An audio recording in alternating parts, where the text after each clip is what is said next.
In class 11 you have already done probability. You know what is probability, you know random variables, sample point, sample space. You have done addition law, probability. All this you have done. And in class 12 we have to do conditional probability, multiplication of probability, Bayes theorem, law of total probability, probability distribution, and so on. In all this, we need to know very nicely what all you have done in class 11. So before I shift to class 12 probability syllabus, let me revise in few classes I say the probability, and I'll also advise you that go through the probability from your book as well and do as many sums as possible of class 11 exercise. Okay, so now how do you take probability in class 11? You know that probability as a measure of uncertainty of events in a random experiment. So I'll discuss with you what do you mean by experiments, random, event, all these terms will be discussed. I repeat, we have taken in class 11 probability as a measure of uncertainty of events in random experiments. First of all, let's see what do you mean by experiments when I am discussing probability.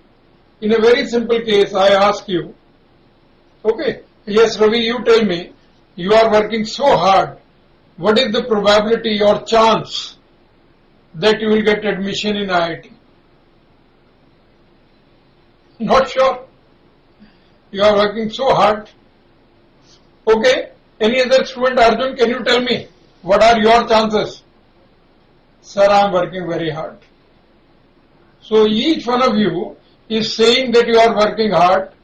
Maybe, you know, you can say, sir, I have 99% chances, that nobody is sure that he is 100% sure because the competition is so high. So this is an experiment, random experiment. Then let me take few more practical example of experiment we'll come across, like tossing one or more coins. If you toss a coin, it may turn up head or tail. If you toss two coins, then you may have head, tail, etc. We'll have very frequently an experiment of, you know, rolling a dice or a pair of dice. If you roll a pair of dice, you may get ordered pair 1, 1, 1, 2, 1, 3 and so on, 6, 6, etc. Similarly, you have a pack of cards, drawing one or more cards from a pack of cards. Then you have experiment like a bag contains these many red, white and black balls. Two balls are drawn at random. What is the probability of getting exact one red and one white? These kind of stuff. So these are all experiments. Then what do you mean by random experiment? Number 2. First, I discuss with you what do you mean by experiment. And I took few examples. Then number 2, what do you mean by random experiment? You know, when you throw a die, it may turn out 1, 2, 3, 4, 5 or 6. You are not sure that it will be 1 only or 2 only or any of the outcome may turn up. Any possibility may come out.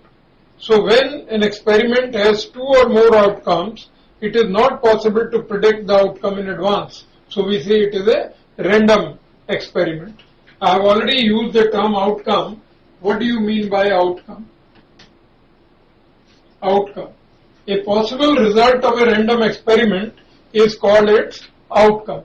Like if you throw a coin and you get head, then head is the outcome.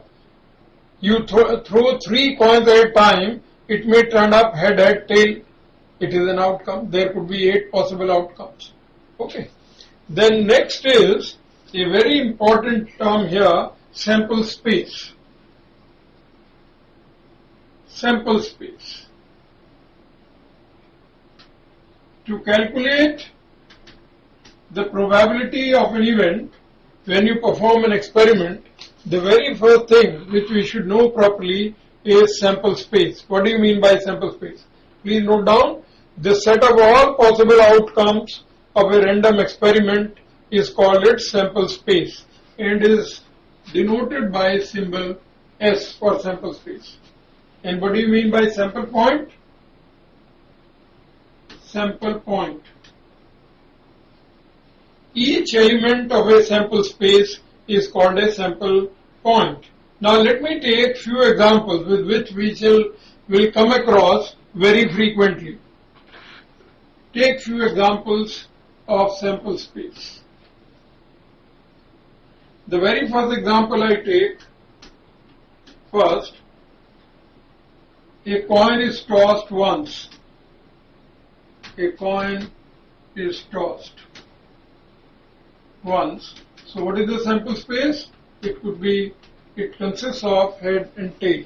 Head individually is one sample point, tail is another sample point. It consists of two sample points. Then what if two coins are tossed? Two coins are tossed. Then the sample space will consist of head, tail, head, or tail. There are four possibilities. Then what if three coins are tossed? If three coins are tossed, or a coin is tossed three times, then what are the outcomes? You know, in case one coin is tossed, we have 2 to the power 1, that is two choices, two possibilities, two outcomes. If it is tossed 2 times, then there are 2 to the power 2, 4 outcomes. If 3 coins are tossed in the present case, then it will be 2 to the power 3, that is 8 possibilities. What are these 8 possibilities? You may start counting head, tail, head, but maybe you just get mixed up. So there is a proper mathematical way of working it out by tree method. You know, when you toss it once, it could be head or tail.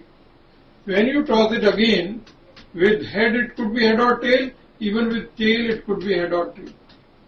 Now when you toss it third time, then with head it can be head or tail, with tail it can be head or tail, with this head it could be head or tail, and again it could be head or tail like this.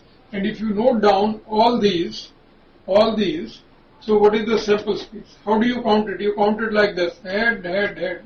You reach to the last places starting from head or tail. So you read it like this, head. Very frequently we'll be using this experiment in this sample space. Then you have head, tail, you have head, tail, head, and you have head, tail. Okay, then these are the 4. Then you start with tail. You have tail, head, and then you have tail, head, tail, and you have tail, head, tail. Then you have tail, head, and tail. So these are the 8 outcomes. We may further use it when toward the end of class 12 course, I discuss with you the probability distribution. The same question I am discussing here in detail. Suppose I concentrate on number of heads. Let the random variable x, we'll call it there. X denote the number of heads. So in this experiment of tossing a coin 3 times or 3 coins are tossed, what could be the minimum number of heads? Like when all the 3 tails comes, there is no head, or maybe exact 1 head, 2 heads, or 3 heads. Can you tell me, if I just like that call frequency, how many times you have no head? No head means tail occurs only once.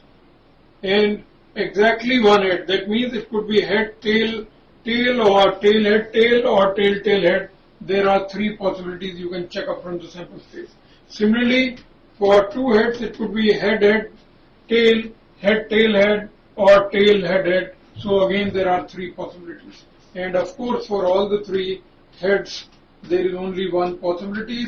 Total number of outcomes, if I say n, are 8. And more details.